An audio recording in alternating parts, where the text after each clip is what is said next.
Well, with that, I think I can cover some of the gas separation membrane areas.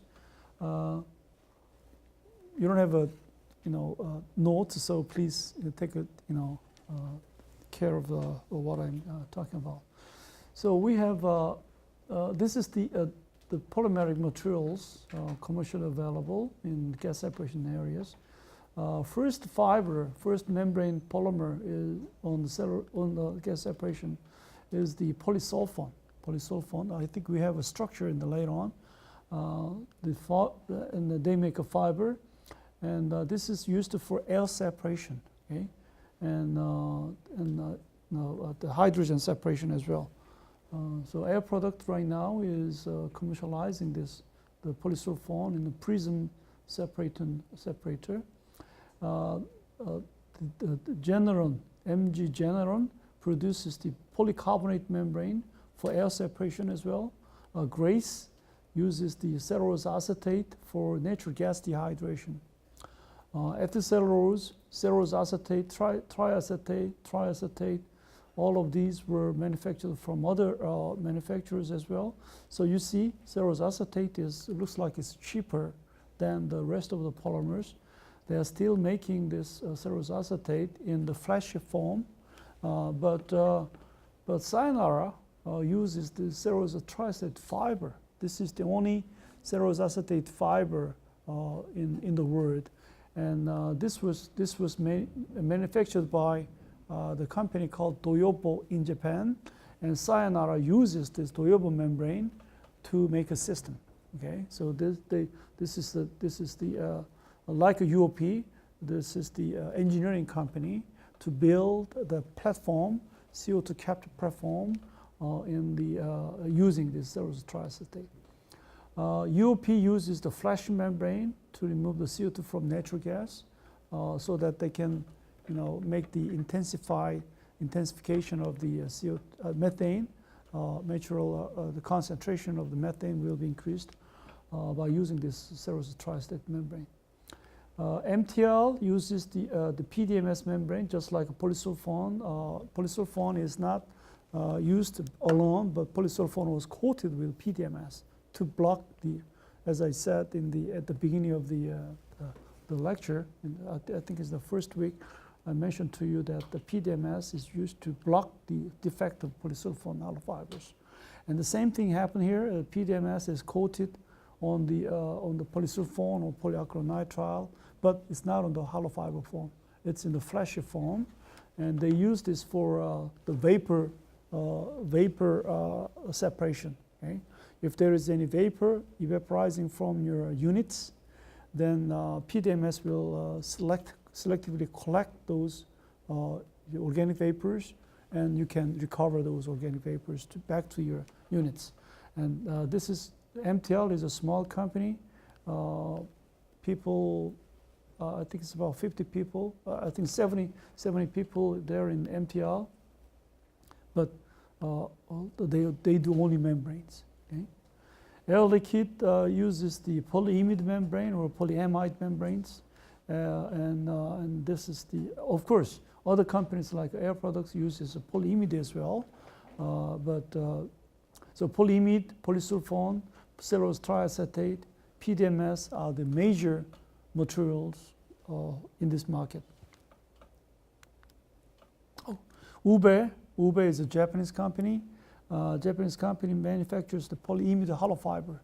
So I visited several companies like Air Products, the UOP, MTL, Ube, even the manufacturing of their units.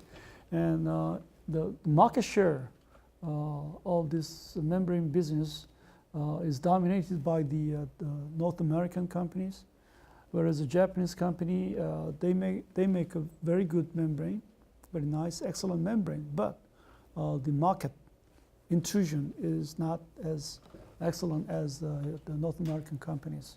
So market share is usually done by Air Products, UOP, Sayonara, Air Liquide. So those 4 companies are major companies, and the rest of them are a little bit smaller in this business. Well, we have the membrane materials, like 3 or 4 representative membrane materials. You can make a hollow fiber, you can make a flat sheet, and make a modules. But there are some challenges. We need better, even higher flux, and even higher selectivity, and of course the selectivity, the stability, and the mechanical stability as well. And the solutions will be that, well, we need to have a high flux membrane, but we need a minimum membrane area. We need to, the membrane area means the size of the module. They need the smaller membrane modules with even better flux. So if you have a better flux, high flux, membrane module will be minimized with the same, treatment of your gases, for example. So the small module can be produced with the membrane with a very high flux. If you have a high selectivity, then the productivity or the purity of your gas will be, of course, increasing. Of course, there are the maximum, but you can increase your purity of your permeate gases.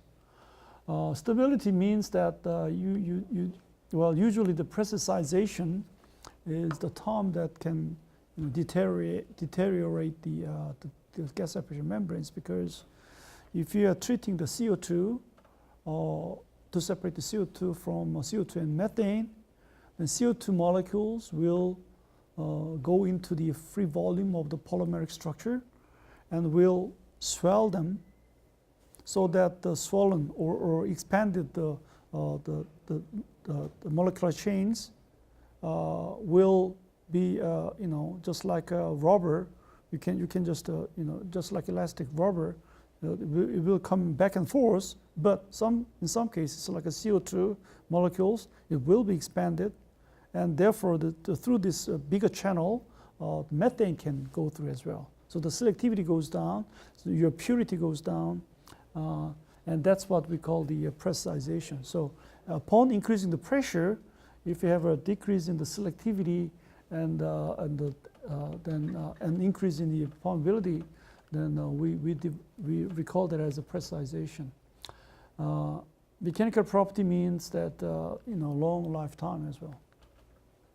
So as usual in all membrane cases, you have feed gas or vapor containing the mixture of small gases and big gases, or slow gas and the fast gases, and you have a pressure difference between these the permeate, the feed side, but you have a concentration polarization at the interface of your membrane and the feed gas. But as soon as your gas will absorb on the surface of the membrane, it will diffuse and then detach from the membrane and go through the permeate side. So you have a gas phase or vapor phase or vapor to gas phase.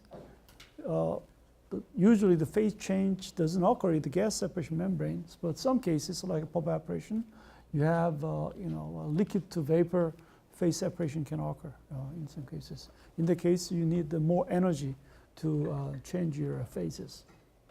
So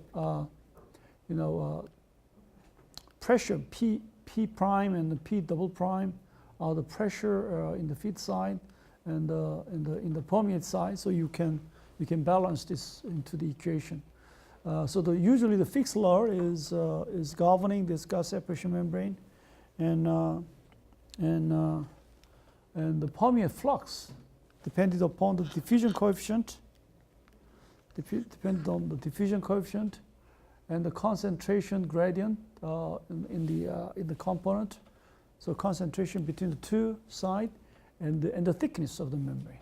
Okay, so distance passing or diffusion through the membrane is the term that you can describe here. So this is what we call the fixed law, but in this case the diffusion coefficient and the concentration has concentration is a constant, of course, but diffusion coefficient is a constant, but the concentration in both sides will be the variable, of course. So there are some the equation that can describe this concentration with the pressure that we have described, and this partial pressure and the solubility times the partial pressure will be the concentration at a given site. Okay, feed side or the feed side or the permeate side. So you can have a Henle slur that's governing the solubility with the concentration profile. So you can have the isotherm concentration versus the pressure. So you can have a Henle's constant or the Langmuir constant or the Florey-Huggins isotherm. All kinds of interaction can be described using the concentration and the pressure in this case. So the flux, because C has S and P, we can put this this Henle's constant here into here and make the rearrangement of this flux equation. And so the flux will be D times S, diffusion coefficient times the solubility, which is defined as the permeability of the material times the pressure gradient. Okay? So instead of concentration gradient, we can describe this as a pressure gradient, okay? And the permeability. Okay, so this P is a capital P. This is a small p. So you can discriminate the p's. Okay. The permeability term is independent independent constant to the thickness of the membrane. So this is the material property. Okay? Whereas if you have a geometry with a thin membrane or thin membrane with the same P, if you decrease this dg, then you will increase your flux from this correlation, right? So thinner membrane will give you a high flux. Thicker membrane will become as a barrier so that the flux will be low even with the high permeability with membrane materials. So the materials that I have mentioned to you, polysulfone, the cellulose acetate, imide, have their own permeability. Of course, they have a diffusion coefficient and solubility. So if you wanted to publish, if you wanted to make a membrane, you usually detect the permeability of the material or films. Then you should know the DNS in many cases. How we can define the DNS? Well, because you know the permeability of the material, usually you can detect the lag time.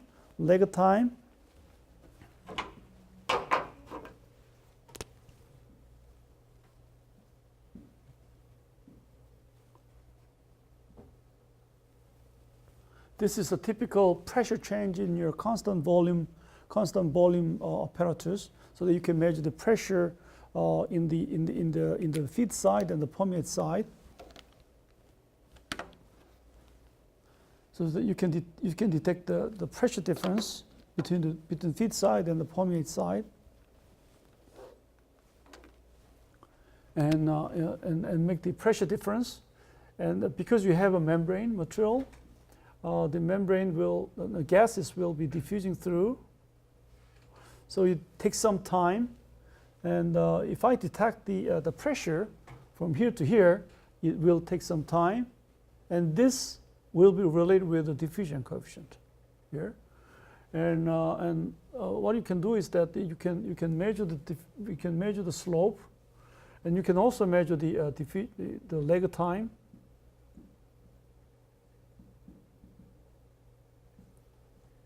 Usually defined as a tau, and this diffusion coefficient is equal to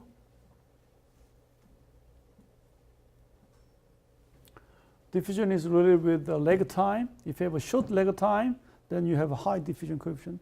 If this lag time is long, then diffusion coefficient will be smaller with the same thickness of your membrane. Okay? So this L is the thickness of membrane. This is what we call the Einstein equation.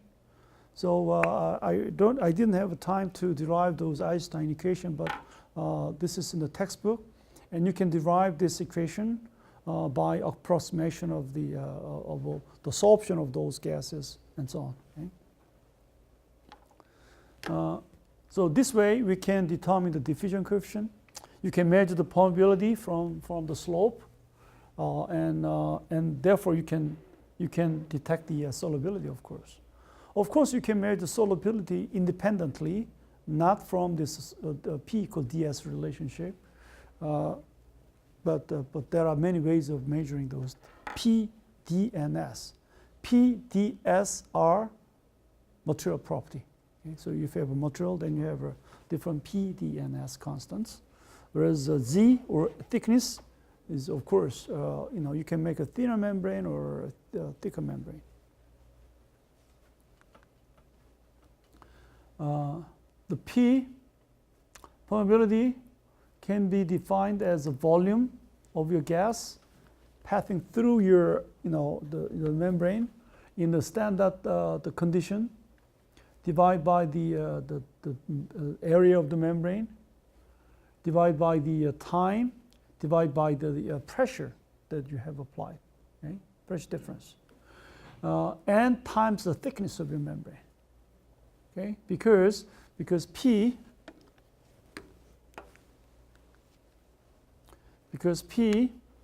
is equal to D times S. I think don't have here.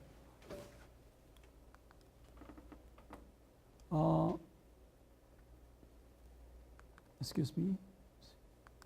I don't have a unit here.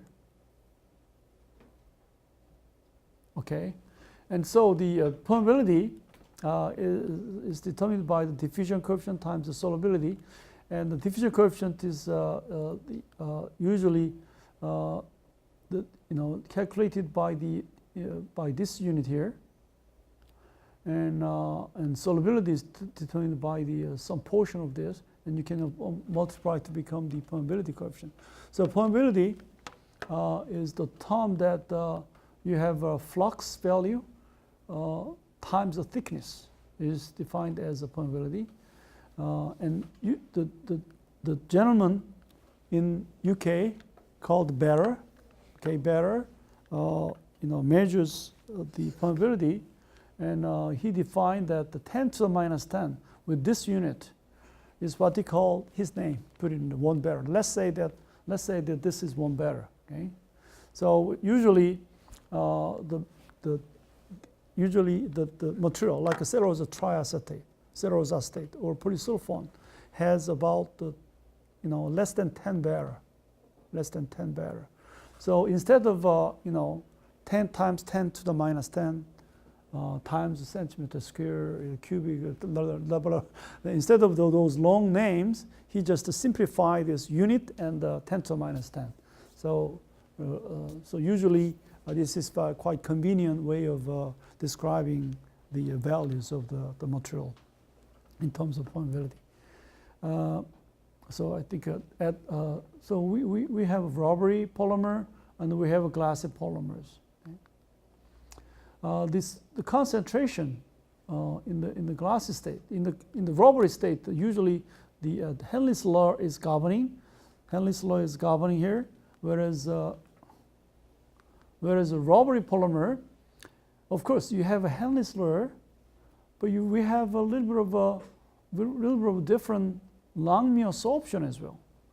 So what they found, particularly the Professor Paul and Professor Corus in the 70s, in the 1970s, what they found was that usually the gas molecules, if you have the isotherm like a concentration versus the pressure, C and P, and solubility aspect is that you have it follows usually the rubbery polymer follows this line, so that we can say that this is the solubility coefficient. And if we have the porous, if you have a porous carbon black molecules, and the CO2 molecule is adsorbs, it follows like a Langmuir absorption, okay, Langmuir absorption. But if they change their membrane from rubbery polymers to glassy polymer like polysulfone films or polyimide films, it follows like this line. And this is what they have found in the 70s. And they analyzed this, they were curious about what happened, because this is different from Henle-Slug constant. This is different from Langmuir constant. And if they overlap these two and combine these two, actually they can get this line.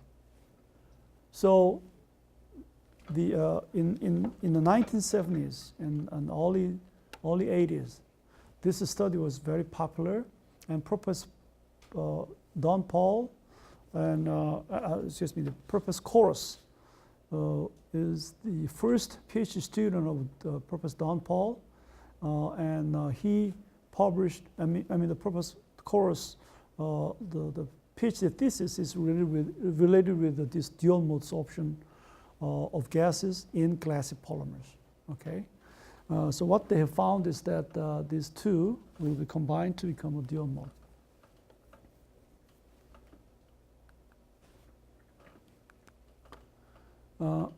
Okay, and so we have glassy polymers and the rubbery polymers. If they combine it together to put into permeability in the x-axis versus the selectivity in the y-axis, it looks like that there are some correlations, okay, in the log plots.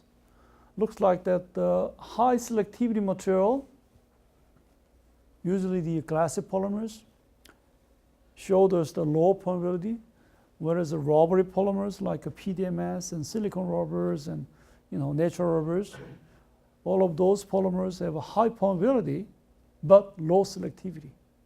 So this is quite general. The glassy polymers are in this region, whereas rubbery polymers are in the right-hand side. So it looks like that this line will be the upper bound. So if there is any material that lies right in here, in the upper right-hand side, you have a high permeability and high selectivity, so that you can say that you can overcome the limit of the trade-off line. So if there is any material that jumps to here with a polymer, then you can publish the paper in Science. So this is the Robinson, Dr. Lloyd Robinson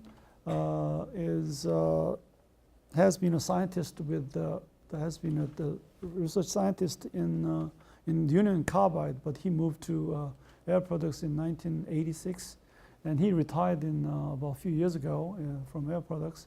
But he collected all the data in terms of permeability and the selectivity, and put it on in one shot here. And each point is the performance of the membrane material published in the literatures.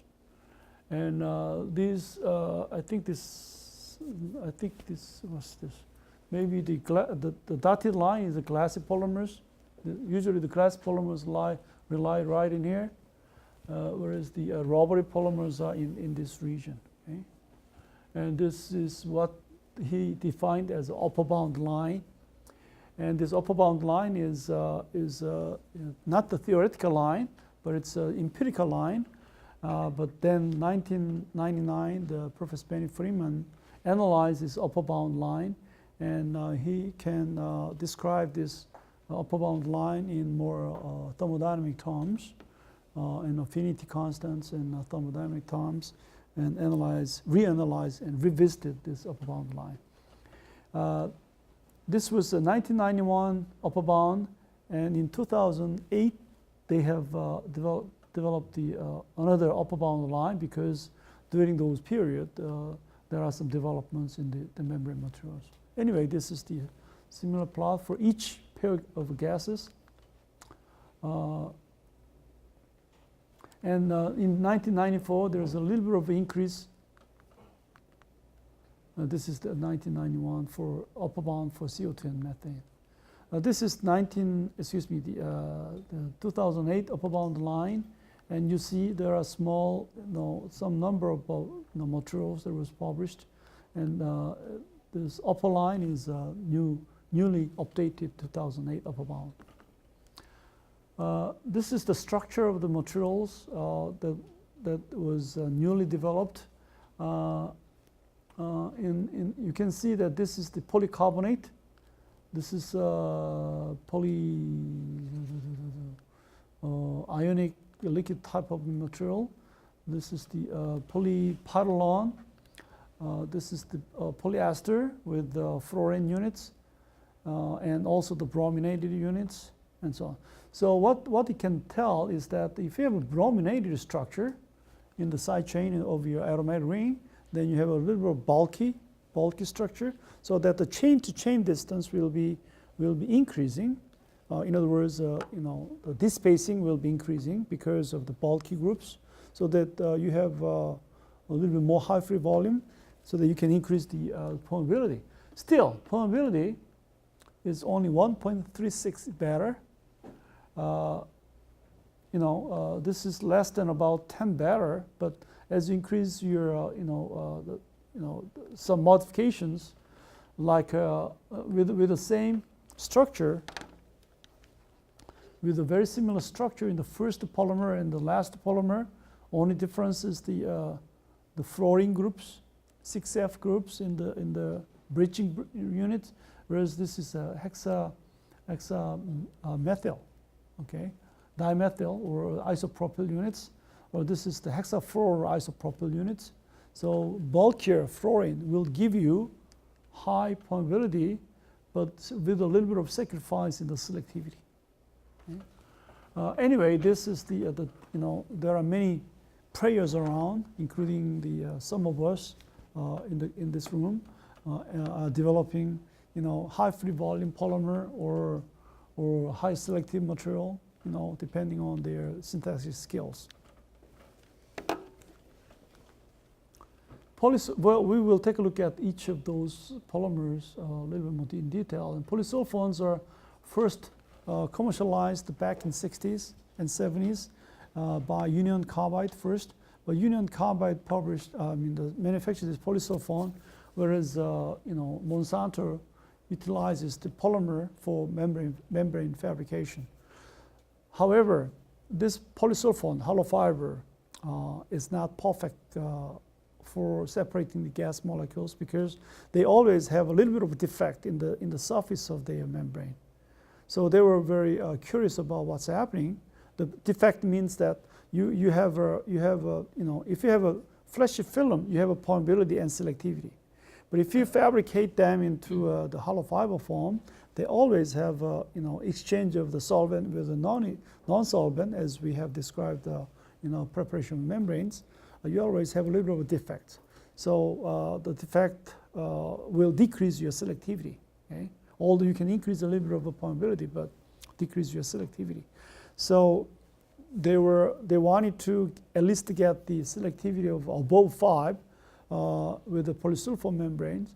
And what they have done was that, what about the coating those defect membrane with high free volume polymer, like rubbery polymer, polysulfone. I've seen PDMS, polysilicon rubber. If they coat the silicon rubber on top of this defect, the polysulfone membrane, they obtain the recoverable selectivity and do not lose any permeability or do not lose any selectivity. So permeability will come back. And of course, you can make a very thin membrane as well. So this was first polymer published in Science, of course, in 82, and this was first commercialized in this case. This is the structure of the polysulfone. If you change your substituent groups in the aromatic ring, you can, like a tetramethyl group here, then glass transition temperature will increase because of the restriction of your movement of your chain. But the permeability will increase because of the spacing, okay? And selectivity is about the same, and the permeability is increasing, of course. So so this is the way of manipulating these polysulfones as well. This is the explanation. So the tetramethyl group will increase your fraction-free volume. Fraction-free volume is related with the density of the material. So of course you can calculate this fraction-free volume with by known density or calculated density from the structure of the known structures.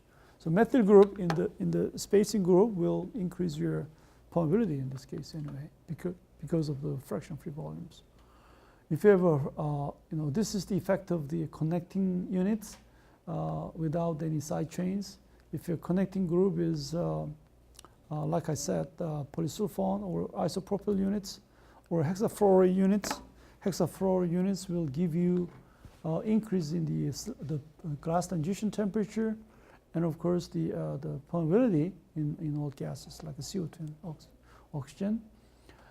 If you have an ether group, here in the X position, then you have a little bit of more flexibility. Flexibility will give you a dense packing, so the despacing will decrease.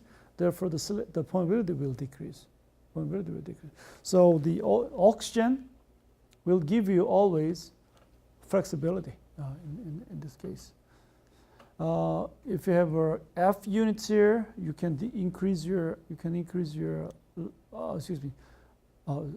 you have methylene units or sulfone units, all of those units will give you a little bit of changes in the permeability and the selectivities.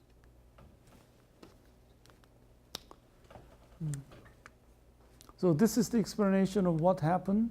Chain stiffness. If you increase your chain stiffness, then the chain is like a rod, and if you have a rigid rod structures in the backbone, you have more space because of the rigidity. But if you have a flexibility in the backbone chain, those chains can pack. But because of the mobility of the chains, so that the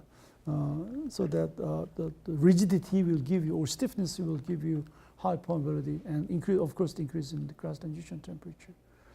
So all of these are, I think this is the same slide that I can show you.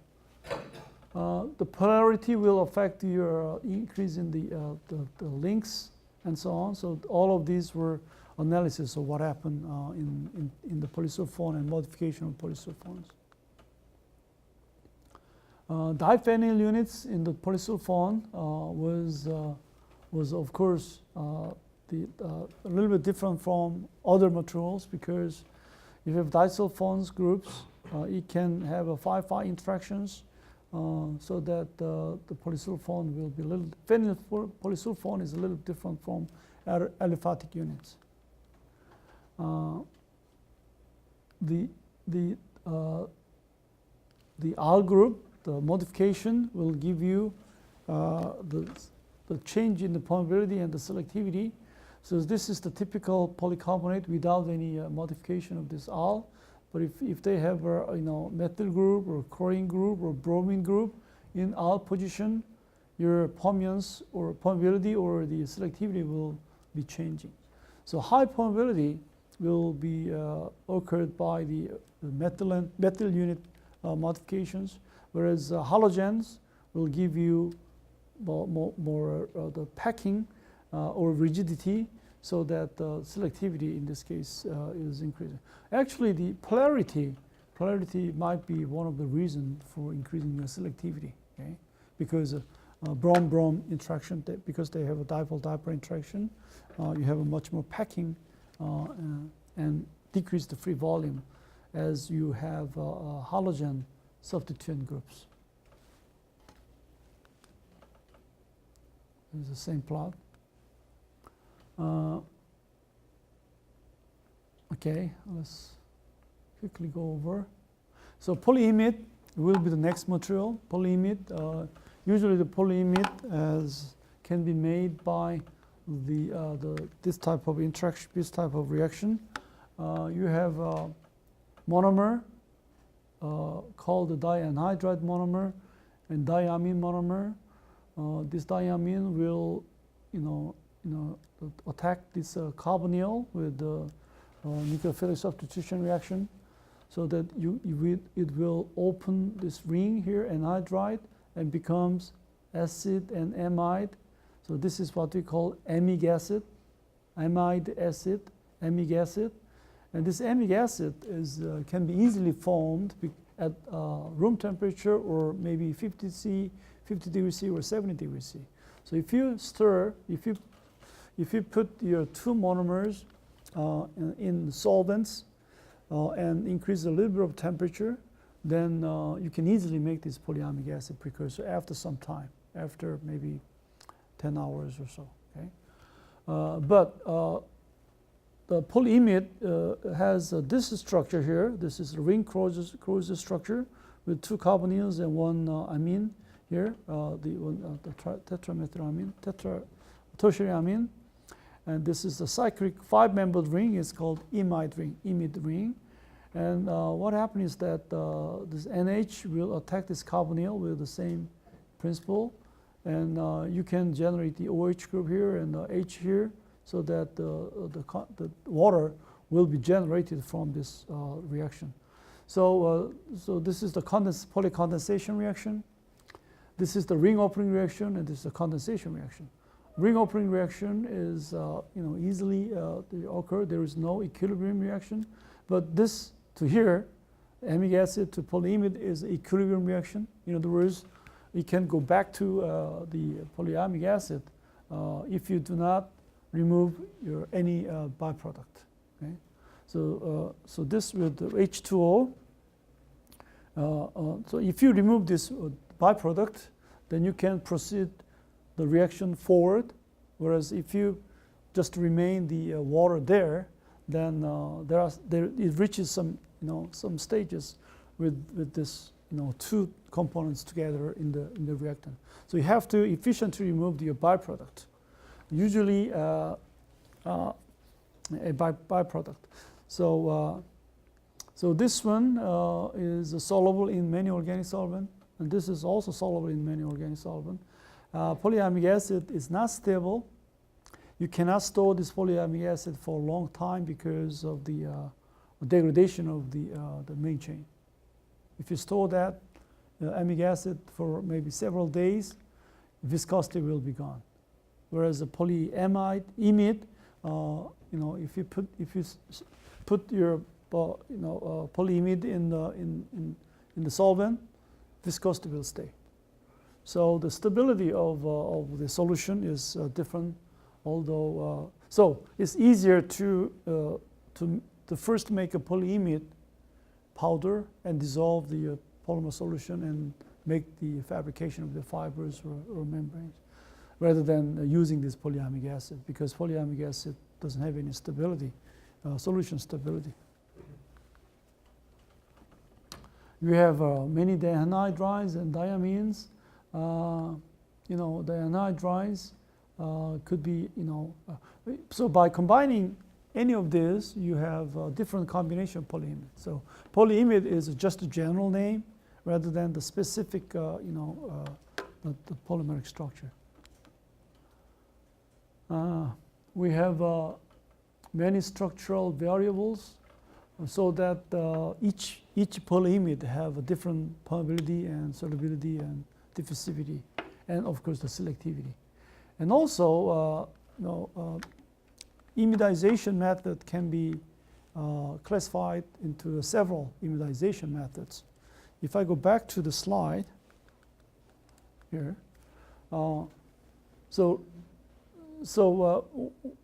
imidization method means that from polyamic acid to here, or from here to here, we have a different route to make this polyimide structure.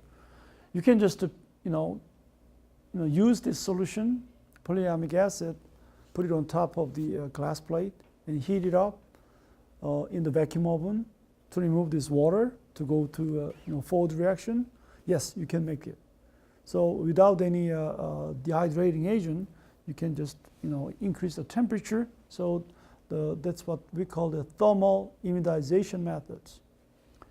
If you put your water eliminating agent like azeotropic components and increase the temperature to about 180 degrees C with a little bit of vacuum, that's what we call azeotropic or solution imidization methods. If you put the acetic acid or acetic anhydride to make this acetyl group here, acetyl group instead of hydroxyl, and remove the acetic acid into this reaction, we call that as a chemical imidization method. So you have different methods to make the different polyimide. So how you close your ring is what we call the imidization methods. So there are several ways of making it, and the polyimide and each polyimide from different route, although the chemical structure is the same, may have a different behavior, different permeability, okay, because of different history.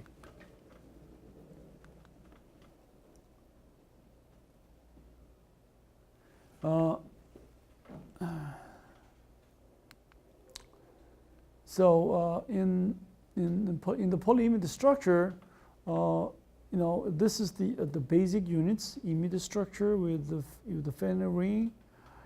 As in the case of polysulfone, this group here, which is called the subunit 2, you can change your subunits depending on your the anhydride.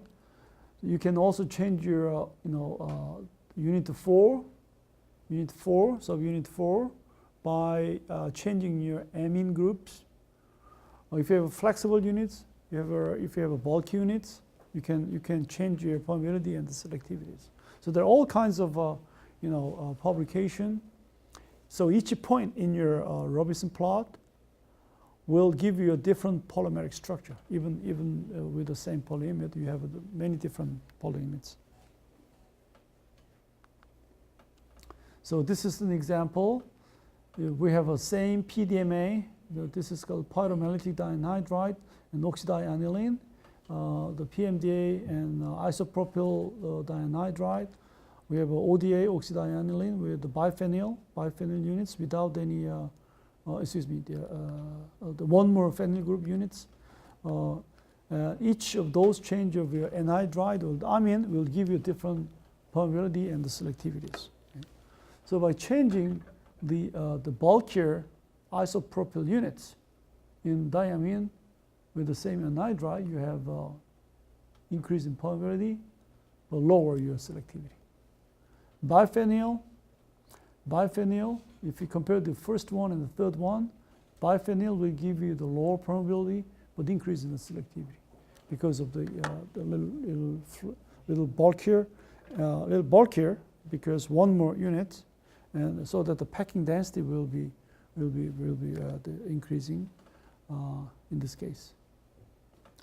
Of course, this is ODA with the BFAA will give you a much higher increase in the permeability, and so on.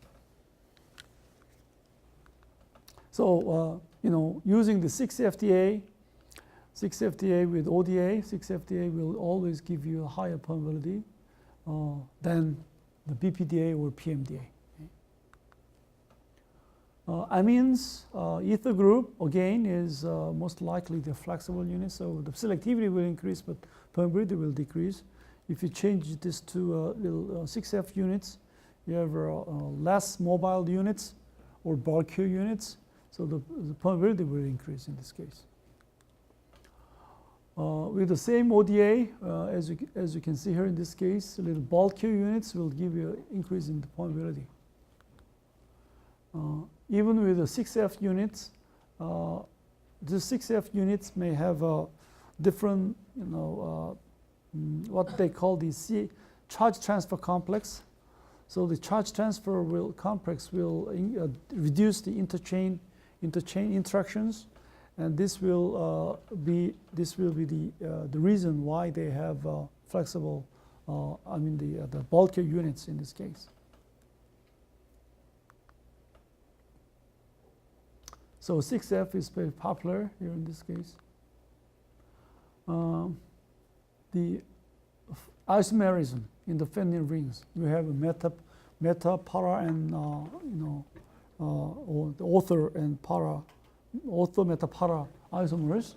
And if you can compare the meta ring and the para ring, permeability is quite different.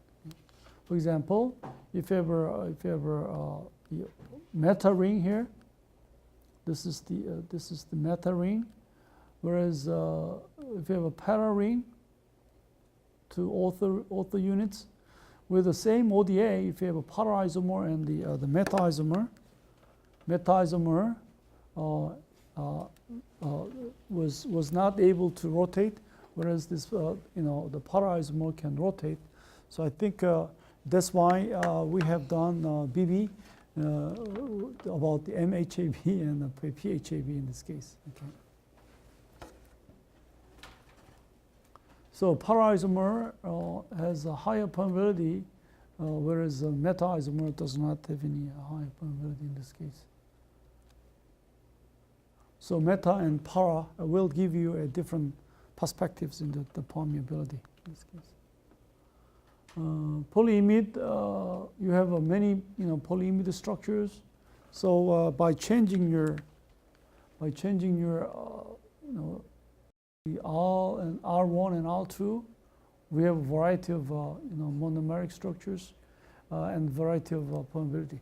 Usually the permeability is in the range of about less than 10 here, but if you have a bulkier group, it will increase up to several tens, up to about, if you have both the isopropyl units in both cases, we have increase in permeability up to 80. If you have bulkier units in here, then it will be, of course, much higher permeability. Polypyrrolone is an interesting polymer. Polypyrrolone is the one that if you react anhydride, excuse me, anhydride reacting with the tetramethylene unit, you can make a of course, imidazole, but before it goes to that, high units, you can make the pyrrolone. So this, biphenyl structure, by the bicyclic structure, is called the pyrrolone structure. So you can make a pyrrolones. This pyrrolone has a very, the leather structure, long leather structure, but it has a very high packing density, so that this will give you a high selectivity to the gas molecule. Excuse me, gas separation. But if you have a 6F units, this will give you a permeability, high permeability, and high selectivity, high permeability, high selectivity. So this is an interesting material. I think this was first published in by Bill Corus, Bill Corus in 91, and they said that it can go up to about 8 better, and the selectivity is about 6.5. They reported that they have a very high the fraction-free volumes in this case. Third material is acetylene units with a high free volume polymer, but glassy, okay, glassy and high free volume. The materials that we have talked about so far is polysulfone and the polyimide. They have a low free volume polymers. Fraction free volume might be usually less than 0.15, but this material was reported to have a fraction-free volume over 0.3, meaning that your 30% is empty, 30% void volume. Okay? Whereas the glassy polymer has 15% or less free volumes or void volumes inside of your, the polymeric structure. So, double the free volume will give you very high free volume polymer, and this is expected to give us a high permeability, so that we need a high flux membrane. So that it can give you high flux membrane. High flux membrane will give you lower membrane area and smaller modules. That's why high free volume polymer is quite nice to explore. So first reported material is a PTMSB, polytrimethylsilyl propene material. What it is that this is like acetylenic polymer.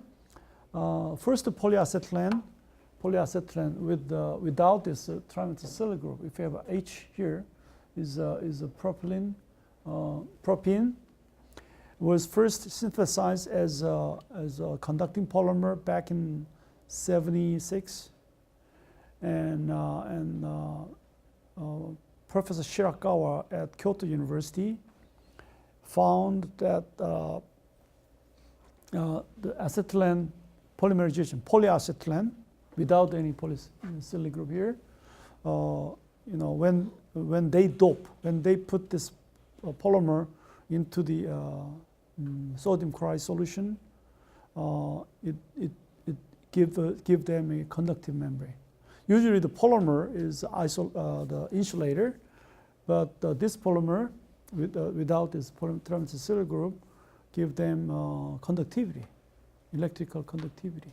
So Professor Shirakawa went to University of Pennsylvania, UPenn, and there are two other professors at the chemistry department, Professor McDiarmid and what's the other one, last one?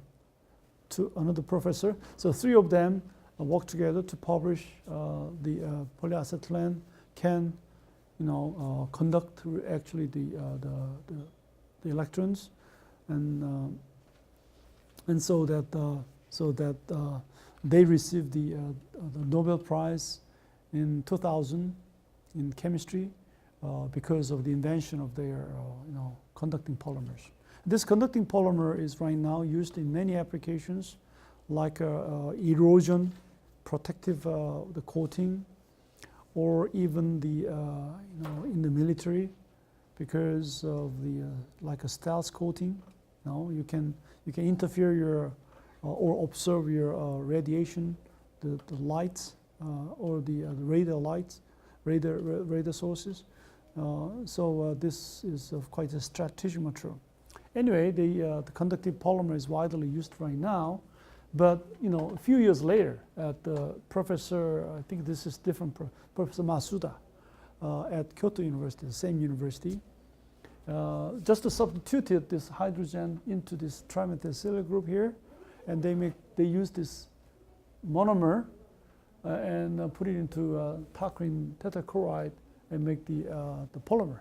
So this polymer with the side group, because of the trimethylsilyl group, it's a basic the structure of the PDMS.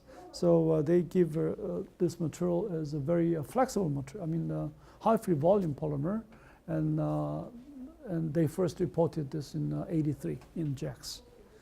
And since then, for the last 20 to 30 years, there's been a lot of studies about this PTMSP. The glass transition temperature is above 200 degrees C, and this is really a glassy polymer. And high friction-free volume was reported to be around 30 or 0.1, 0.3, and there has been a lot of explosion. So many studies. A lot of people have studies about this. Interchange spacing was about 4 Armstrong. They said it's FFV of 0.2, but actually it's over 0.3. And they compared this PTMSP with the PDMS, and even they have a very high permeability, higher than PDMS. One of the drawbacks is that it gives them low selectivity. Okay, selectivity of O2 to nitrogen is 1.5, whereas PDMS is about 2. The selectivity of oxygen to nitrogen of PDMS is 2, whereas this is only 1.5. Permeability is, of course, much higher. Selectivity is only 2 for the CO2 and methane. So they were wondering about how they can use this material. Another drawback is that the instability of this material property over time. In other words, there is a transient changes in the property of this performance of the material over time. In other words, the selectivity or the permeability value, if the permeability is like a 1,000 barrel, initial value is 1,000. If you measure the permeability at the 1 week, 1 month later, permeability drops like 500 and 100, stuff like that. So there is a transient changes and drop in the permeability and also the selectivity as well. So there might be something happen. If they make an initial, the polymer membrane, then this is a pretty bulkier in the structure. So you have a much bulkier structures. But as time goes by, there are some rearrangements, solid state rearrangements of chains, side chains or maybe the main chains, so they may become a little bit packed. Well, that's understandable because usually the silicon is a hydrophobic material, and if you put your films, back in 1992, we have prepared siloxane oligomers and the polyimide or polyamide, whatever, polyimide structure, which is glass polymer. And we put the silicon rubber and silicon units in one unit. So we have a block copolymers. If I have a glassy polymer and the rubbery polymer, or the imide polymer and the siloxane polymer, and make the films, you can make a films, of course. And we measure the contact angle, initial contact angle, and the contact angle at 2 days later, 1 day later, 2 days later, 3 days later, will change. It becomes much more hydrophobic. So surface will become very shiny as time goes by. You have a very shiny structure, not at the beginning, just taken out from the oven, but just remove the solvent, but later, several hours later or after 2 days, it becomes much more shiny, and contact angle becomes quite sharp. So we first reported that there will be some surface segregation. Okay, surface segregation of polymeric structure. In other words, PDMS in the bulk may move up to the surface because of the hydrophobic air. Air is hydrophobic, regarded as hydrophobic, so it will become migrating to the surface layer. That's why we get a higher contact angle and the shiny structure, and so on. So that's our first report there, and looks like this polymer may have those structures. So the silicon siloxane units might migrate up to the surface, and CC units might be packed more easily right there. That's one of the explanation about what's happening. The friction-free volume, of course, decrease. This is the comparison of the data with the glassy versus the rubbery. It has even more than 10 times higher permeability of this PTMSP. This polymer is in the glassy state. Okay? Usually, the rubbery polymer has a high permeability, but this polymer, even in the glassy state, has several thousand barrel. The selectivity, of course, is a little bit smaller in this case. CO2 is even higher. And also there are, the Professor Nakagawa and Professor Freeman and Ingo Pinau. The Professor Nakagawa was a professor at Meiji University, and Professor Masuda is, of course, is a professor at Kyoto University. And Nagai was a PhD student of Professor Nakagawa. But Nakagawa sensei passed away in 2000, I think it's about 10 years ago. So Nagai took over this laboratory, and he's right now professor at Meiji University. Meiji University in Japan, in Tokyo. And Freeman is a professor at UT Austin, and Ingo Pina was almost the first student of Professor Koros, okay, at UT Austin. And so it's more related, you know, with Don Paul. If I can draw the line, the family root, I can draw the family roots in there. But they're all from Austin or North Carolina State, because the Don Paul graduated from North Carolina State as an undergraduate student, and he came to the Wisconsin to get a PhD, and he became a professor, assistant professor at UT Austin. Now, Bill Koros was the first student of Don Paul, and after receiving his PhD, Don Paul sent the Koros to North Carolina State as an assistant professor, and stayed there for about 4 years, and came back to the Austin as a professor. So it's like Hobom and myself, okay, and Don Paul and Koros was there. But Koros moved to Georgia Tech for about 14 years ago. Anyway, when Ingo was there, I think Ingo was not the first student, I believe, maybe several more. So Ingo was a student of Bill Koros, and Freeman was a graduate of North Carolina State as an undergraduate, and he's one of my classmates at the NC State in this case. So they're all it's like a family here. And so anyway, they have collaborated with the PTMSP polymer, and they measure the sorption, the diffusivity, and so on. So there are some explanations.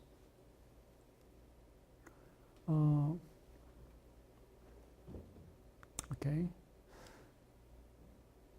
So this is the PTMSP. PTMSP, this is the polysulfone polymer. Polysulfone behaves like this. This is the PTMSP. So PTMSP looks like a rubbery polymer. Rubbery polymer has high the flexibility, high sorption values. Therefore, the permeability is much increasing because of the sorption. Solubility governed. The transport behavior is the main mechanism for the rubbery polymer. It looks like the rubbery polymer. Even the PTMSP is a glassy polymer.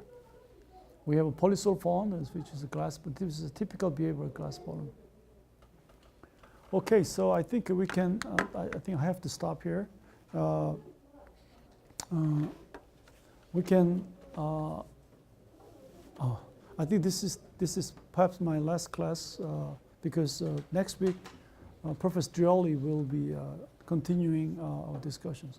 Hope that this material will be helpful to understand on what's going on about the gas separation, the papers that you will be reading. Okay, so I just wanted to go really quickly through about this gas separation, the backgrounds. Any questions or comments?